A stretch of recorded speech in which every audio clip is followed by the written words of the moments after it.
On a tous connu ça, non? Cette frustration immense. Notre équipe fait une première mi-temps de feu, on se dit que c'est bon, le match est plié. Et puis, retour des vestiaires, et c'est la catastrophe. Le château de cartes s'effondre. Mais qu'est-ce qui peut bien se passer pendant ces 15 petites minutes de pause? C'est ce qu'on va décortiquer aujourd'hui. Et attention, ce n'est pas juste une impression de supporters déçus, c'est un sentiment partagé par quasiment tous les coachs du monde. Ils ont beau donner des consignes claires, tout préparer, la fatigue semble tout effacer. C'est vraiment le casse-tête permanent de la gestion d'un match. On a l'impression que cette baisse de régime, c'est une fatalité. Mais si on mettait nos émotions de côté 2 minutes pour regarder ce que disent les chiffres, les données brutes, eh bien, préparez-vous, parce que ce qu'on y découvre va un peu à l'encontre de tout ce qu'on pense savoir.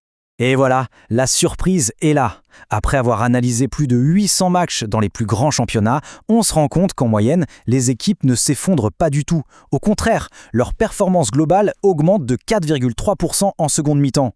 Oui, vous avez bien entendu. En clair, la plupart des équipes jouent en fait un peu mieux après la pause. Alors d'où vient cette impression qu'on a tous que notre équipe s'écroule? Eh bien c'est parce que cette moyenne de plus 4,3 cache une réalité beaucoup plus contrastée. La variance est juste énorme. D'un côté, on a des équipes comme Leeds qui explosent littéralement en seconde mi-temps, avec un score de plus 14,6. Et de l'autre, on a des équipes comme Nantes qui s'effondrent complètement, avec une chute vertigineuse de moins 8,8. C'est un gouffre.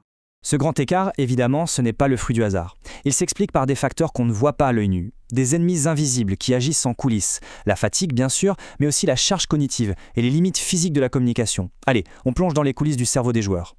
Voici un concept absolument clé, la coupure de communication. C'est assez simple à comprendre.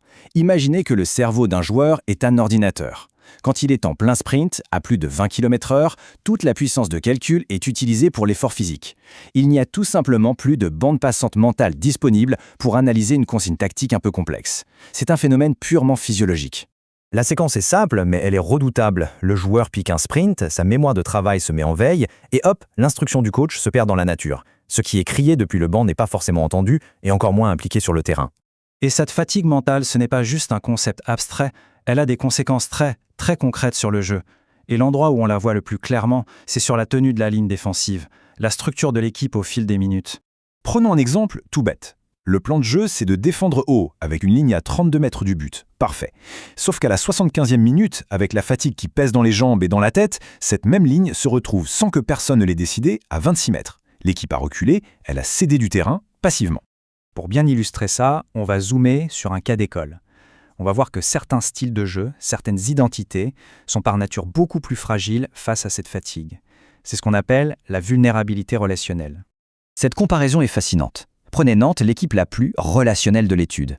C'est-à-dire que son jeu est basé sur des automatismes, une alchimie, une communication permanente entre les joueurs. C'est magnifique quand ça fonctionne. Mais c'est aussi l'équipe qui s'effondre le plus. Pourquoi? Parce que quand la fatigue brouille la communication, tout le système s'écroule. A l'inverse, un système plus rigide, plus positionnel comme celui de Chelsea, où chacun connaît sa zone, résiste beaucoup mieux. Bon, le constat est posé. Maintenant, est-ce qu'il y a des solutions? Comment on fait pour ne pas que le message se perde? Eh bien oui, il y a des pistes. Et les damnés nous révèlent une astuce assez surprenante pour garder une discipline tactique, même quand tout le monde est dans le rouge. La question est simple, mais elle est fondamentale. À ce moment critique du match, quand la plupart des joueurs sont en surchauffe mentale, qui est encore lucide? Qui a encore assez de bande passante pour recevoir une consigne et la retransmettre clairement à ses coéquipiers? Et la réponse, elle est dans le poste du joueur. C'est logique en fait. Un capitaine qui est ailier, il passe son temps à faire des allers-retours à haute intensité. Son cerveau est souvent indisponible. Par contre, un défenseur central, lui, a une charge de sprint beaucoup plus faible. Il reste donc bien plus lucide et disponible pour communiquer. Le choix du capitaine, ou au moins du relais sur le terrain, est donc absolument stratégique. Alors, maintenant qu'on a compris tout ça, passons au concret. Comment les staffs techniques peuvent-ils utiliser ces informations pour construire une équipe qui tient la route pendant 90 minutes, et pas seulement 45? Le concept clé, il a un nom un peu barbare, l'alignement de la périodisation tactique, ou APT. Mais l'idée derrière est toute simple, c'est l'art de construire sa semaine d'entraînement pour que les joueurs arrivent à leur pic de forme, physique et mentale, le jour du match, et non pas le mercredi à l'entraînement. Et quand on regarde les données, la différence est flagrante. Les équipes qui s'améliorent en seconde période, comme Leeds ou Naples, elles ont un bon APT. Leurs joueurs sont préparés pour un effort de 90 minutes.